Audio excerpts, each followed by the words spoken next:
A stakeholder is quite literally anyone who is involved with a particular project, organisation, or industry. To put it simply, they hold a metaphorical stake. A stakeholder in tourism can be an individual person, such as a tourist or a taxi driver. They could be a group of people, such as a student group or a family.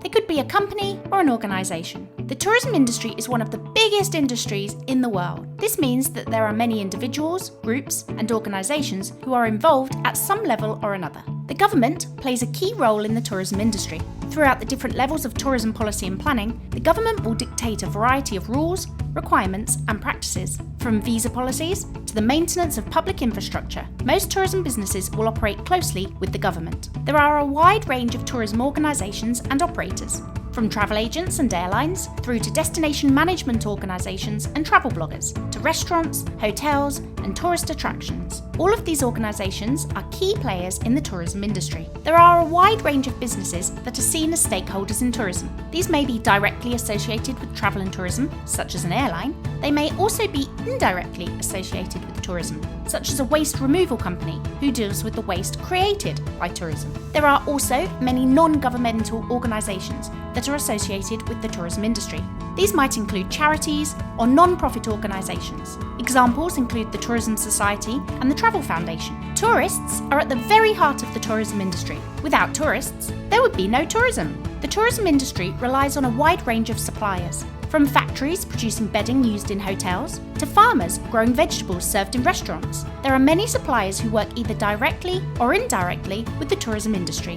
One of the key stakeholders in tourism is the workforce. The travel and tourism industry employs more people directly and indirectly than any other industry in the world. Employees in the tourism industry are commonly undertaking low-paid jobs in areas such as hospitality, catering, and customer service. There are also some highly paid jobs too, such as architects and technology developers. The education sector is also a stakeholder in tourism. Many educational courses will involve visits to tourism areas to enhance the educational provision offered. For example, a school history trip to the D-Day beaches in France.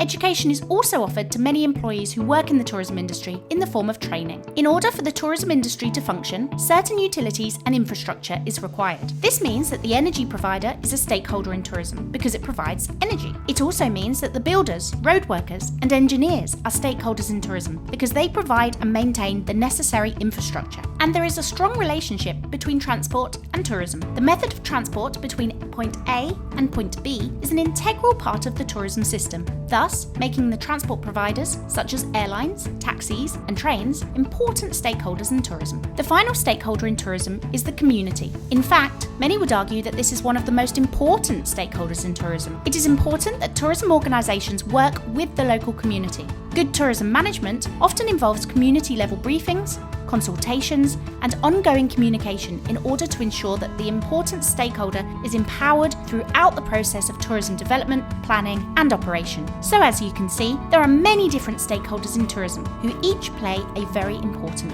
role.